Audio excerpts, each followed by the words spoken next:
Mesdames et messieurs, merci de choisir la radio-télévision nationale congolaise, la télévision pour tous, la RTNC, la télé du peuple, pour suivre l'émission Entretien.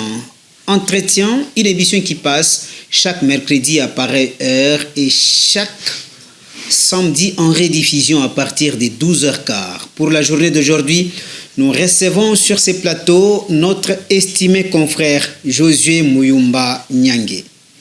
Josué Muyumba Nyange est notre confrère. Pourquoi? Parce qu'il est journaliste au départ, mais il a vraiment beaucoup de casquettes. Josué Muyumba a beaucoup de casquettes. Il est aussi le porte-parole du gouverneur de la province du Lualaba, Madame Fifi Masuka Saini. Marie-Thérèse, comme lui-même a l'habitude de l'appeler. Au-delà de ça, Josué Muyumba, en tout cas, c'est un analyste politique indépendant. Et nous le recevons sur ces plateaux sous toutes ces casquettes. Bienvenue sur ces plateaux, Josué. Merci, monsieur le journaliste. Je m'excuse, j'aimerais apporter un rectificatif. Je ne suis pas porte-parole de la gouverneure, je suis chargé de communication. Chargé des communications, oui. Très bien. Merci beaucoup, monsieur le chargé des communications, de madame la gouverneure, si vous voulez ainsi, Fifi Masuka Saini. Vous venez tout fraîchement de la République sud-africaine où vous avez participé à la conférence ou encore aux assises Indaba Mining. Comment ça s'est déroulé?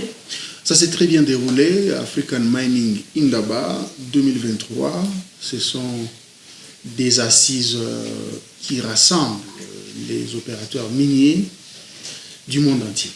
La République démocratique du Congo a été représentée par le chef de l'État lui-même, relayé de temps en temps par la ministre de Mines, Antoinette Samba Kalambay.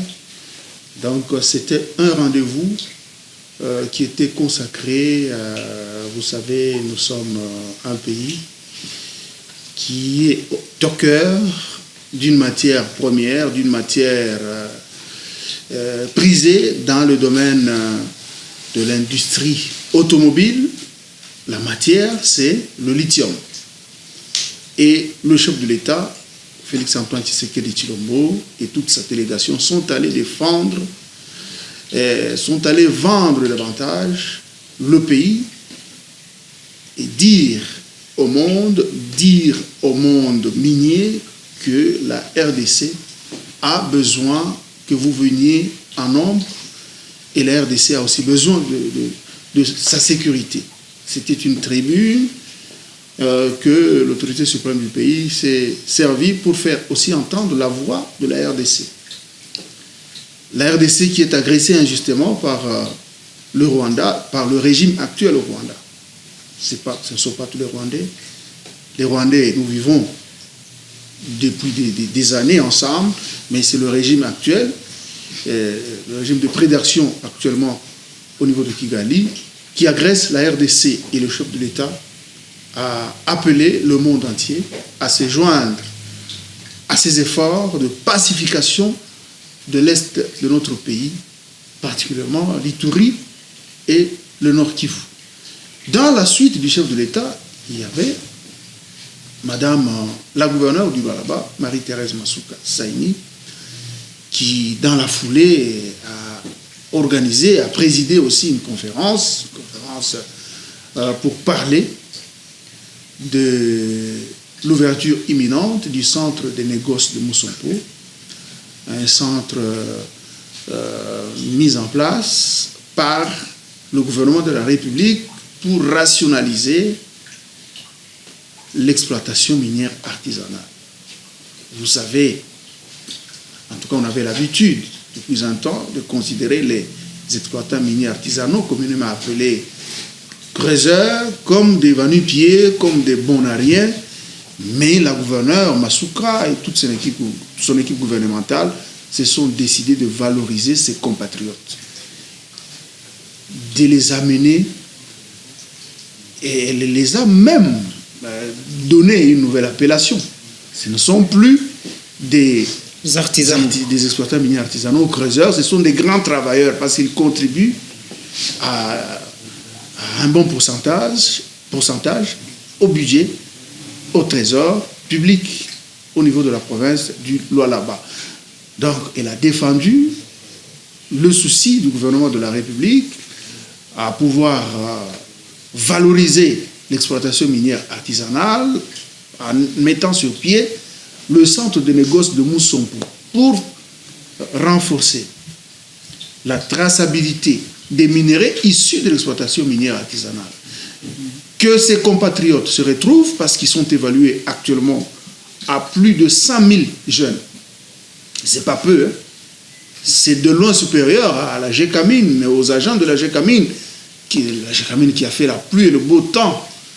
Donc, les creuseurs, vous allez vous rendre compte que chaque fois qu'il y a des problèmes, chaque fois qu'ils sont chassés dans les sites où ils travaillent, vous voyez même le pays bouge, parce que c'est une très grande partie de la jeunesse de notre pays. Ce ne sont pas seulement les jeunes qui sont là-bas, ce sont les jeunes qui viennent de partout dans le pays, de partout. Ils viennent pour chercher à vivre, à faire vivre aussi leur famille. C'est ce que la gouverneure, vous savez, elle parle couramment aussi l'anglais. Elle a défendu ce projet. Elle a défendu ce projet, invitant les opérateurs miniers, parce que la conférence était animée à l'intention des responsables ou des représentants de la FEC. Il y avait aussi des députés nationaux, il y avait aussi les chevaliers de la plume et du micro, sans oublier les opérateurs, différents investisseurs du secteur minier et de différents secteurs. C'était vraiment une conférence très animée et elle était très intéressante, chaque fois interrompue par des applaudissements parce qu'elle a fait montre d'une maîtrise exceptionnelle du dossier, de la cartographie même des mines, de l'exploitation minière industrielle et même artisanale de sa juridiction. Dans un pays où il y a conflit avec le Rwanda, les chefs de l'État, nous l'avons tous suivi, qui appellent les investisseurs à venir mettre leurs capitaux ici. Et c'est possible? C'est possible. Parmi les objectifs de la participation du chef de l'État à ces assises, c'était de rassurer tout le monde, de rassurer les investisseurs, de rassurer le monde que le conflit se vit, par exemple, à plus de 2000 km de Kinshasa, à plus de 3000 km du lieu où nous nous trouvons. Donc, ça veut dire que c'est un conflit qui est très loin de la plupart des sites miniers. Mais parce que le pays, c'est comme un corps, quand le doigt est affecté, c'est tout le pays qui en souffre. C'est pourquoi vous voyez, il y a une solidarité particulière de tous les Congolais. Chaque fois qu'il y a des tueries, chaque fois qu'il y a l'avancée du groupe terroriste du M23, vous voyez, c'est tout le peuple. Vous sentez une solidarité, vous sentez un patriotisme qui naît, qui fait même taire les divergences politiques et même tribales qu'on a l'habitude de constater dans le pays. C'est tout le monde qui est mobilisé pour faire échec. À un moment donné, l'homme fort de Kigali voulait faire les yeux doux à l'opposition dans le pays. Mais les opposants l'ont répondu, ont rejeté cette main tendue pour lui dire que, en tout cas, devant les intérêts de ce pays, devant la défense de l'intégrité du territoire de ce pays, en tout cas, tous les Congolais sont unis. Et je l'ai dit plus d'une fois sur les médias ici, à Kinshasa, et même au niveau de Kolwezi, qu'aucune arme puissante soit-elle, ne peut vaincre, ne peut renverser ou détruire un peuple uni. Nous l'avions vu. Nous avons vu une grande puissance fuir l'Afghanistan. Nous avons vu une grande puissance fuir le Vietnam. C'est pour dire que quand le peuple congolais est uni, quelles que soient les gesticulations du régime de Kigali, actuellement dans l'est de notre pays, nous allons vaincre. Nous allons vaincre. Notre armée est de plus en plus motivée et même le Parlement s'est tenu debout pour dire non d'abord à ce phénomène de brassage qui ouvrait chaque fois la voie à l'infiltration de notre armée à tous les niveaux. Donc tous les Congolais, même sa représentation nationale, est décidée à ne pas négocier chaque fois, à ne pas céder au chantage des groupes armés, comme on le voit avec le M23. Chaque fois, vous vous livrez à des tueries, vous vous livrez à l'agression, et après, pour espérer aux négociations. Je salue vraiment la ferme détermination, la fermeté du chef de l'État, qui a dit niet. Parce que chaque fois, il y avait le chantage. Vous faites une incursion dans un coin de notre pays, à l'Est, et après, vous exigez les négociations. Après les négociations, vous voulez qu'on vous insère dans l'armée. Et c'est ce qui a fait que notre armée était chaque fois infiltrée par des troupes étrangères et ça nous affaiblissait. Comme il y a une détermination au sommet de l'État, en tout cas nous pensons que nous allons souffrir pendant un temps, mais nous allons bouter, nous allons ramener cette guerre là où elle a commencé, comme l'avait dit en son temps Mzee Laurent Désiré Kabila, d'heureuse mémoire. Eric Mpoyo, merci beaucoup. Il est temps pour nous d'échanger des chapitres. Cette fois-ci, nous allons parler du processus d'identification des électeurs, enrôlement aussi à Lubumbashi, parce que vous avez parlé de l'agression du Rwanda. Nous vous informons que les services de sécurité de la province du Haut-Katanga venaient de mettre tout à l'heure la main sur 2 sujets rwandais qui ont réussi à se faire enrôler très facilement à Lubumbashi. Comment? Ça, c'est une question que nous nous posons tous et les services sont en train de s'y mettre pour mener les investigations.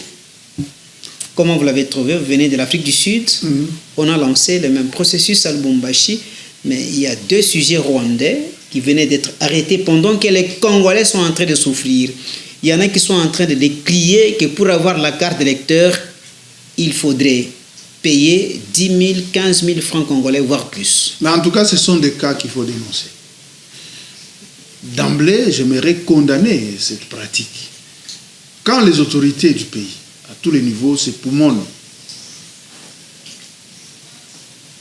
pour sensibiliser la population à aller s'enrôler. Parce qu'on a besoin d'avoir des élections où on a une bonne partie, la grande partie de la population, où on voit une bonne partie de la population mettre la main, participer.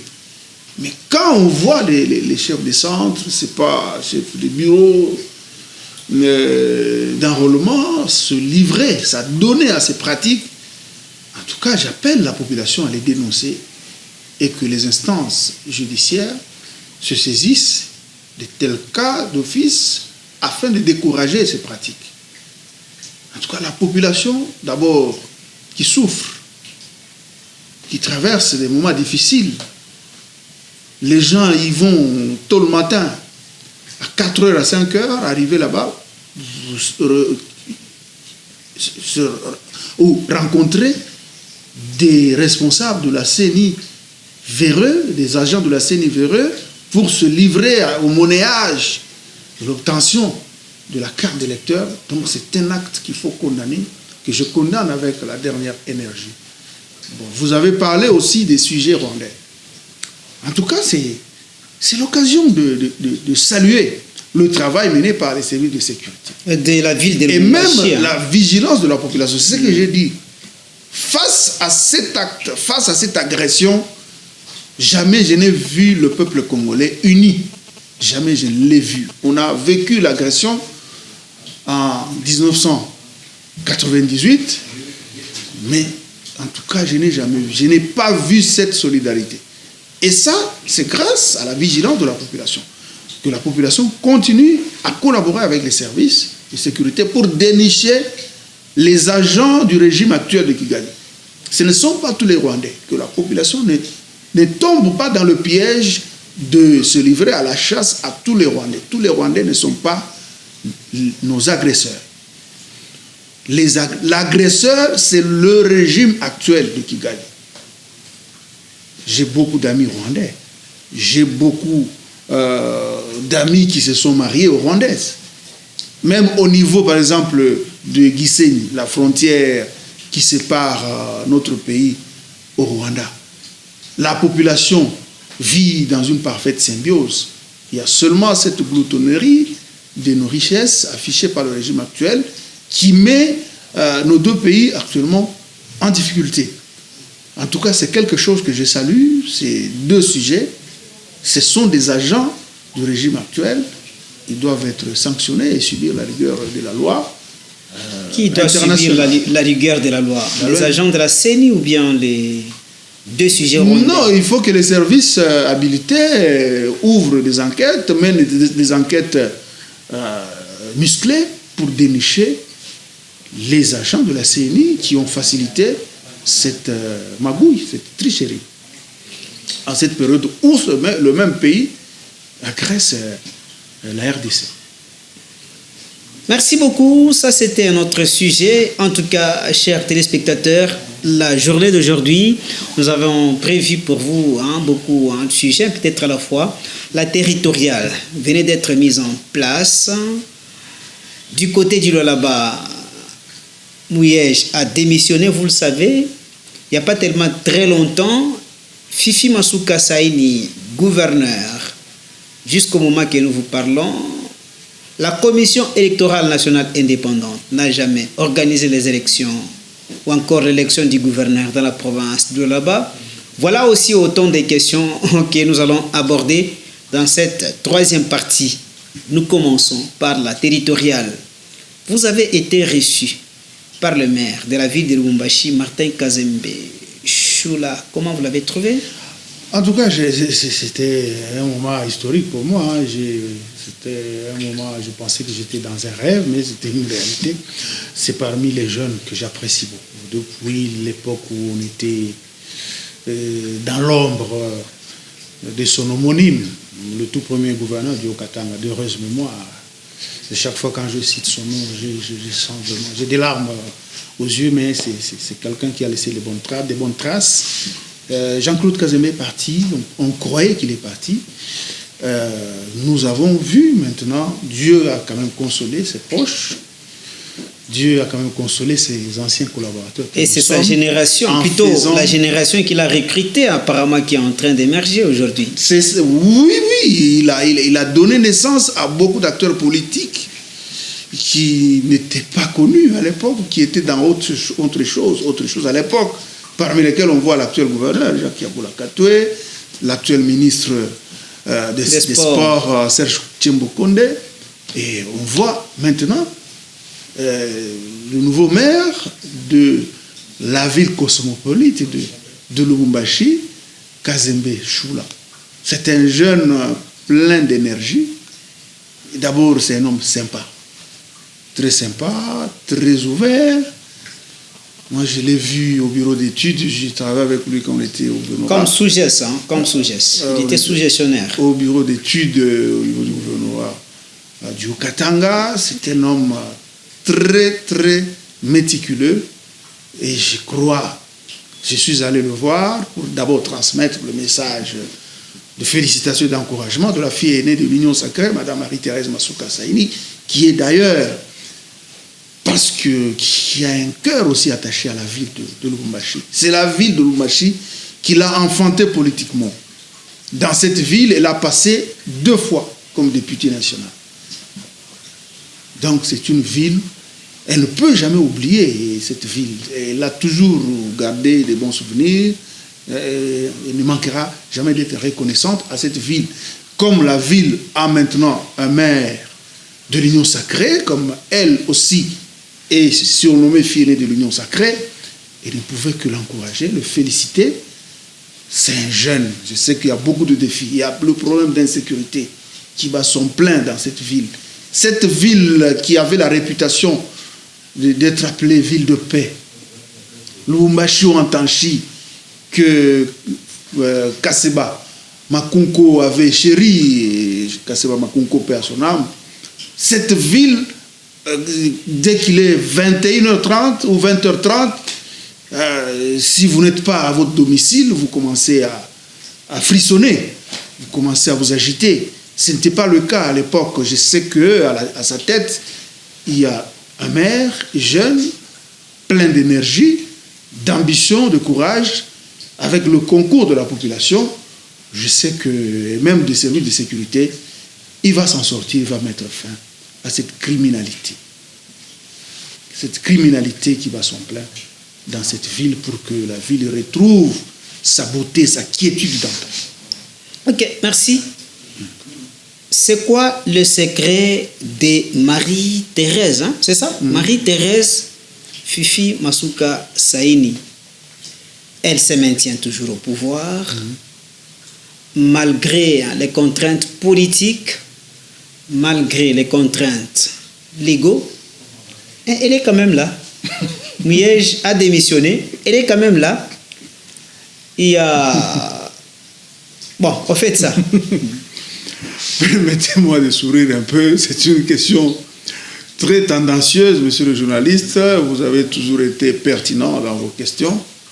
Vous êtes parmi les journalistes qui font la fierté de mon Katanga natal. Ça, je vous le reconnais. Les contraintes, moi, je ne peux pas approuver cela. Elle est là-bas, elle est dans la légalité.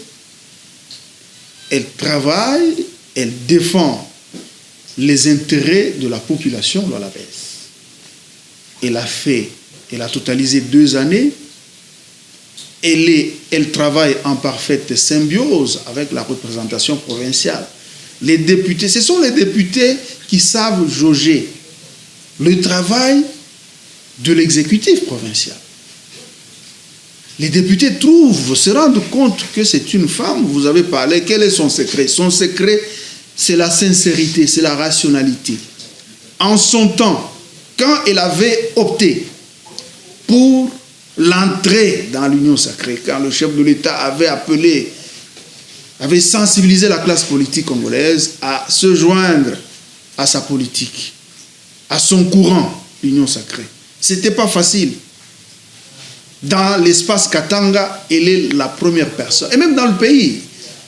Et elle est parmi les 3 personnalités à avoir accepté, à adhérer à ce courant mis en place par le chef de l'État, Félix Antoine Tshisekedi Tshilombo. Qu'est-ce qu'elle n'a pas essuyé comme insulte de la part des gens qu'elle a remplacés? Qu'est-ce qu'elle n'a pas essuyé comme injure? C'est une femme de conviction.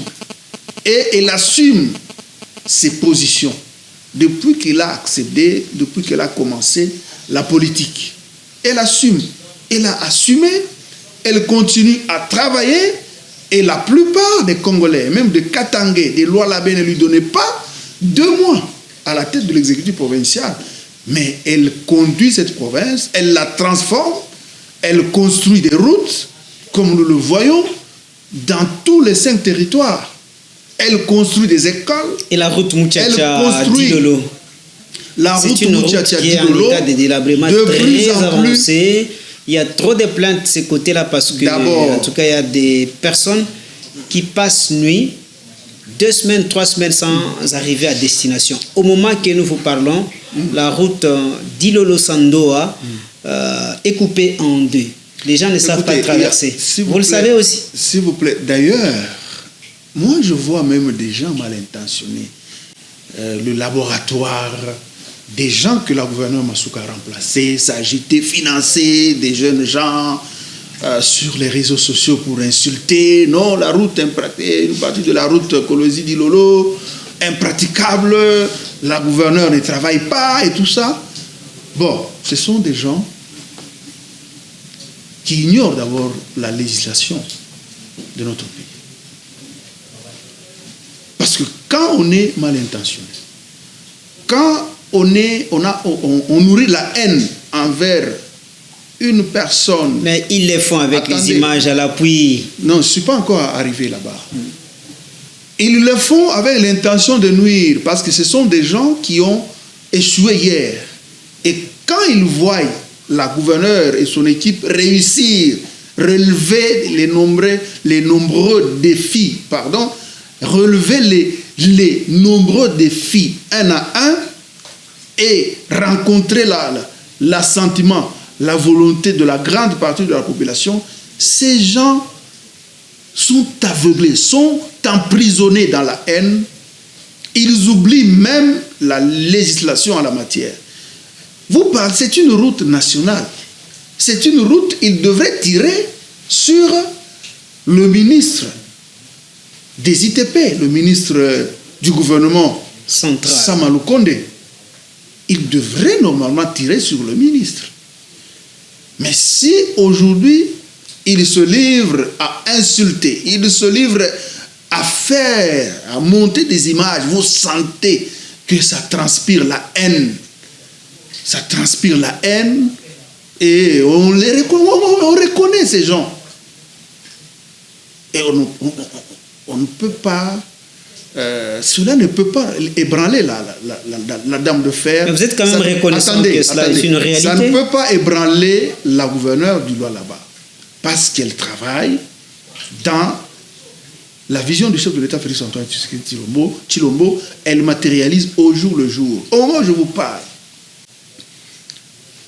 vous avez suivi récemment sur les médias, elle a encore réceptionné des ateliers d'engins pour la construction, la modernisation des routes sur l'ensemble de la province du Lualaba. Actuellement, elle a déployé, il y a des lieux qu'on appelle les lieux de rendez-vous. Les travaux évoluent, mais on ne peut pas construire une route nationale de cette dimension par une claquette de doigts. C'est un processus et ça évolue sur cette même route nationale numéro 39. Plus de 60 km sont élargis. Il y avait 2 bandes, maintenant cette route a 4 bandes. Si vous quittez Kolosi vers la frontière avec la province du Lualaba et la province du Haut-Katanga où nous nous trouvons. Et tout cela, je pense que ces gens mal intentionnés ne parlent pas de ça, de cette prouesse. Ils se livrent à faire l'apologie des endroits qui sont d'ailleurs pris en charge.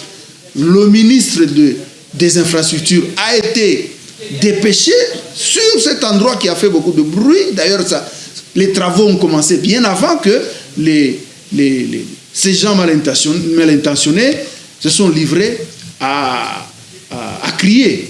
Très bien. Les travaux évoluent au niveau de Mounikula. Oui, le temps nous fait défaut. Le lieu de rendez-vous, les engins sont là et les travaux évoluent de jour comme de nuit.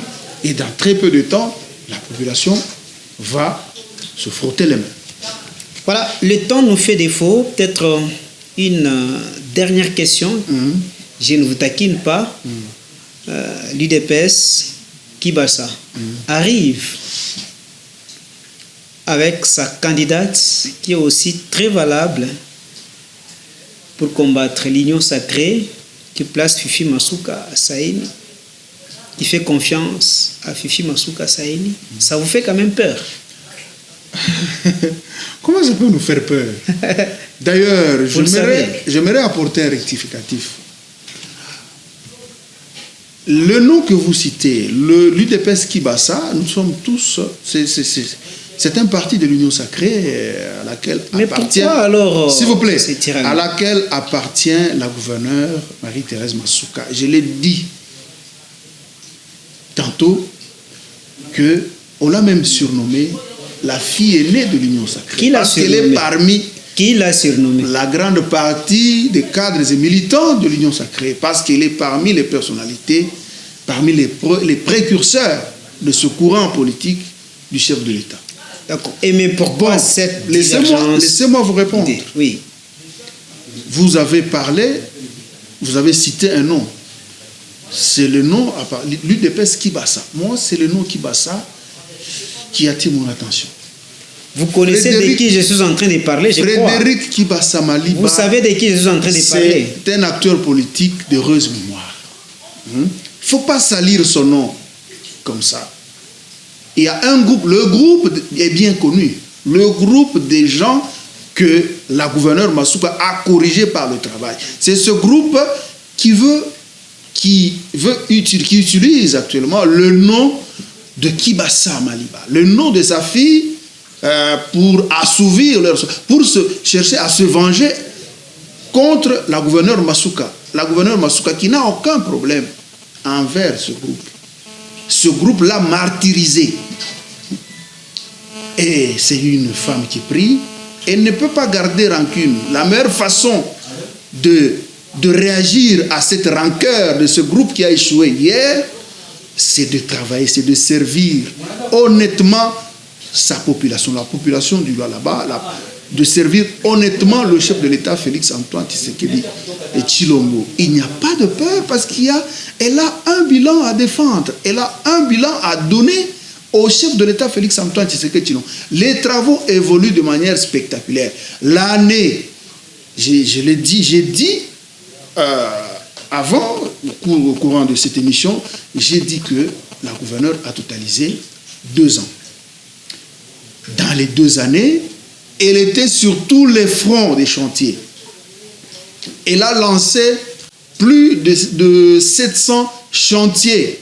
Nous les saurons sur l'ensemble. Quand nous allons parler du bilan. Les images sont là. Oui, quand nous allons parler du bilan. Plus de 700 chantiers. Elle a lancé.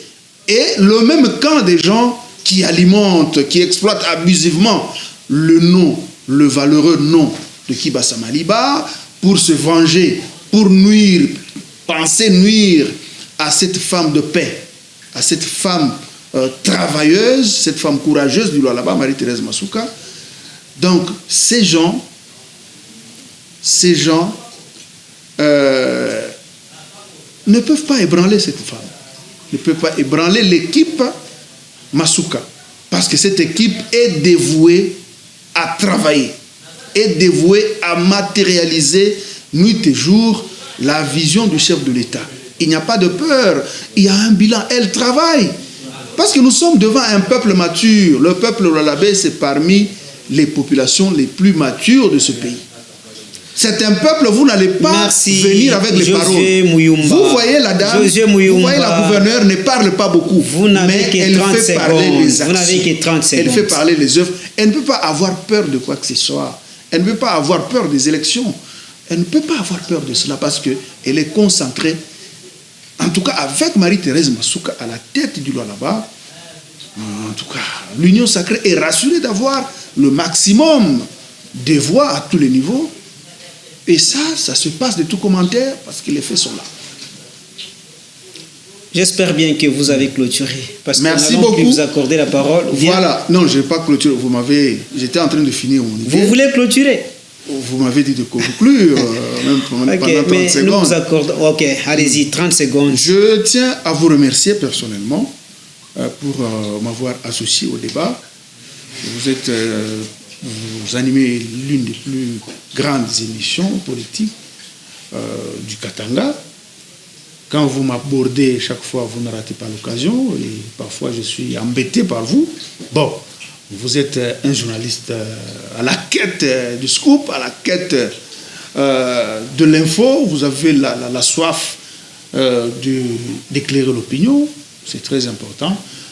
Je tiens à vous remercier infiniment et remercier toute l'équipe de la RTNC, la Radio-Télévision Nationale Congolaise. Ça me fait très mal quand je vois la RTNC en train de s'effondrer. C'est la chaîne. La RTNC saigne. La RTNC province du Haut-Katanga. Je profite de ce micro pour la première télévision, la toute première télévision. Le gouvernement provincial du Haut-Katanga. Cher Jacques Kiaboula, mon frère, mon ami, mon frère, je suis fier de vous voir abattre un travail de titan à la tête de cette province. C'est votre outil. C'est l'outil qui fait votre promotion. C'est l'outil officiel.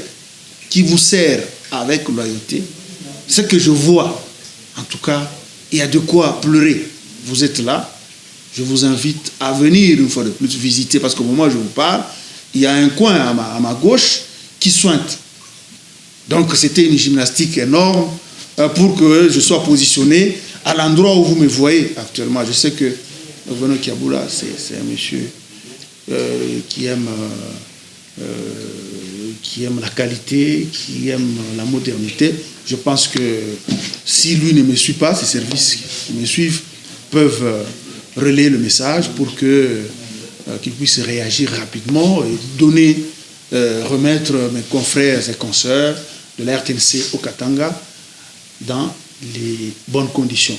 Merci aussi. J'ai tenu à appeler aussi la population du Lualaba à continuer à faire confiance à l'autorité provinciale, au gouvernement Masuka, gouvernement de l'Union sacrée qui travaille nuit et jour pour changer sa qualité de vie, pour améliorer l'image de la province, comme le recommande le chef de l'État Félix Antoine Tshisekedi Tshilombo. Vous n'avez pas droit, j'en appelle aussi à tous les communicateurs de la gouverneure à ne pas tomber dans le piège du clan des personnes qui ont échoué hier en diabolisant la fille d'un acteur politique katangais et congolais de renom, Frédéric Kibasa Maliba. Il ne faut pas la diaboliser. Ne tombez pas dans le piège. Elle est de l'Union sacrée. La fille aînée de l'Union sacrée, Marie-Thérèse Masuka Saini, défend valablement les couleurs de cette plateforme, de ce courant politique. Il n'y a pas à vous acharner sur la fille de Frédéric Kibasa Maliba. Donc, concentrez-vous au travail, concentrez-vous à suivre la ligne de conduite tracée par le gouverneur du Lualaba et ne vous laissez pas distraire. Ne tombez pas, j'insiste, dans le piège des gens qui ont échoué hier. Masuka réussit, est en train de réussir. Nous sommes à quelques mois des élections. Masuka est concentré. Nous devons nous concentrer à donner le maximum de voix au chef de l'État pour lui permettre de briguer un second mandat. Vous avez dépassé 30 secondes. Il n'y a plus question, il n'y a plus le temps. Nous n'avons plus le temps de nous distraire, de nous diviser. Restons un, restons unis et avançons pour atteindre l'objectif qui n'est autre que donner un second mandat au chef de l'État, Félix Antoine Tshisekedi. Josué, merci beaucoup en tout cas. Les téléspectateurs étaient très ravis de vous entendre, de vous écouter. Vous avez défendu très bien Madame Marie-Thérèse Fifi Masuka Saini, la fille aînée de l'Union sacrée pour la nation, selon vous. Merci d'être venu sur ce plateau. Merci aussi de m'avoir accordé ce moment précieux pour que je puisse m'entretenir avec vous et aussi avec les milliers de téléspectateurs de votre télévision, la chaîne officielle, la nôtre aussi. Merci. Eric Mpoyo, vous qui avez assuré la mise en onde, la partie technique. Merci à Billy Masumbuko, Alidor Erong pour la programmation. Cette émission qui connaît la haute supervision du directeur provincial, Basile Nsenga Ndalamba. Merci, chers téléspectateurs, de nous avoir suivis. Au revoir et à la prochaine.